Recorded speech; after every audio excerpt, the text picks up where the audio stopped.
وَتِلْكَ الْأَيَّامُ نُدَاوِلُهَا بَيْنَ النَّاسِ کہ لوگوں کے درمیان دن بدلتے رہتے ہیں، اتار چڑھاؤ، خوشی غمی، نقصان فائدہ، یہ زندگی کا حصہ ہے۔ اب اگر کسی بندے کا نقصان ہو جائے اور وہ اسی نقصان کو لے کر بیٹھا رہے تو یہ اس کی بے وقوفی ہے۔ اگر کسی بندے کو رب تعالیٰ کی طرف سے کوئی مصیبت آن پہنچے، اگر وہ اس پر صبر نہ کرے تو یہ ناشکری ہے۔ اگر رب تعالیٰ اس کو مال و دولت عطا فرمائے اور وہ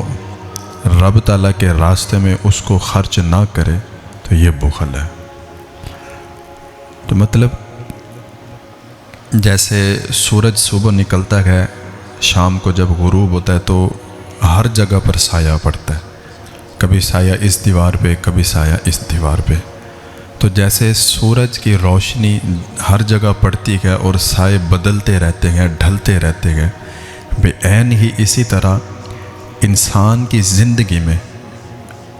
دکھ سکھ، خوشی غمی، نفع نقصان، یہ سب کچھ آتا رہتا ہے۔ اگر ان سب چیزوں کو لے کر ہم پریشان ہو جائیں اور اپنی زندگی کو مایوس کن بنا دیں، پھر ہماری جو ہے نا وہ بے وقوفی ہے کہ اللہ نے اتنا خوبصورت زندگی عطا فرمائی تو ہم کیوں اس کو ناشکری میں گزاریں؟ کیوں ہم اللہ تعالیٰ کی نعمتوں کی ناشکری کرتے ہوئے گنہگار ہوتے رہیں؟ اور کبھی بھی جب رب تعالیٰ مال و دولت عطا فرمائے، اپنی آنکھیں آسمان پہ نہیں کرنی، بلکہ دیکھنا ہے کہ جب بھی بڑی سے بڑی بلڈنگ کھڑی ہوتی ہے، جب تک اس کی بنیاد زمین پر پکی نہیں ہے وہ بلڈنگ کھڑی نہیں ہو سکتی۔ بے عین ہی اسی طرح انسان کا اگر ایمان پکا نہیں ہے، اگر وہ سخاوت نہیں کرتا، رب تعالیٰ کے راستے میں خرچ نہیں کرتا، تو اس کی دولت زیادہ دیر اس کے پاس ٹکنے والی نہیں ہے۔ جیسے ایک مکان کو مضبوط بنیادوں کی ضرورت ہوتی ہے،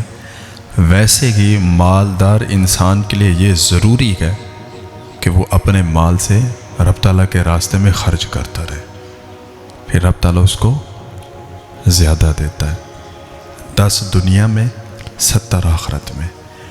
تو جو آیت میں نے پڑھی کہ لوگوں پر دن بدلتے ہیں، اس آیت کے ماتحت مفسرین کرام نے بڑی بڑی تفاسیر کی، لیکن ایک تفسیر، ایک وضاحت جو مجھے سب سے زیادہ جو نا دل کو لگی، ویسے تو ساری ماشاءاللہ ہر کسی نے اپنے اپنے ذہن کے مطابق باتیں کی، لیکن یہ جو بات تھی نا یہ میرے دل کو لگی۔ وہ کیا تھی کہ آپ لکھتے ہیں کہ اسی آیت کے ماتحت کے لوگوں پر دن بدلتے رہتے ہیں، تو کبھی بھی اپنی امیری کا غرور نہیں کرنا، کبھی بھی اپنے لباس کا غرور نہیں کرنا، کبھی بھی غریب کو غریب تر یا کمزور تر نہیں سمجھنا، کیونکہ جو امیر ہوتا ہے نا وہ اپنا مقدمہ، اپنی لڑائی، اپنی جنگ خود لڑتا ہے، لیکن جو غریب ہوتا ہے نا وہ تو خاموش ہو جاتا ہے، لیکن اس کا مقدمہ رب تعالیٰ کی بارگاہ میں چلا جاتا ہے۔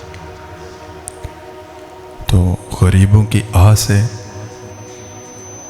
ڈرنا چاہیے۔ جو بندہ اپنا مقدمہ لڑ رہا ہے، جو جواب دے رہا ہے، اس سے اتنا خوف زدہ ہونے کی ضرورت نہیں ہے، کیونکہ اس کا تو ہمیں پتہ ہے کہ سامنے کھڑا ہوا ہے، کیا کر لے گا؟ بڑی حد گولی مار دے گا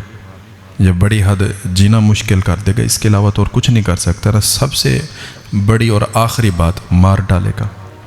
لیکن اگر غریب کے ساتھ ہم زیادتی کرتے ہیں، اس کو نقصان دیتے ہیں، تو پھر کیا ہوتا ہے؟ دنیا و آخرت دونوں تباہ ہو جاتی ہیں، کیونکہ جس کا معاملہ رب تعالیٰ کی کچہری میں چلا جائے نا، وہاں پر تو پھر انصاف ہی انصاف ہے۔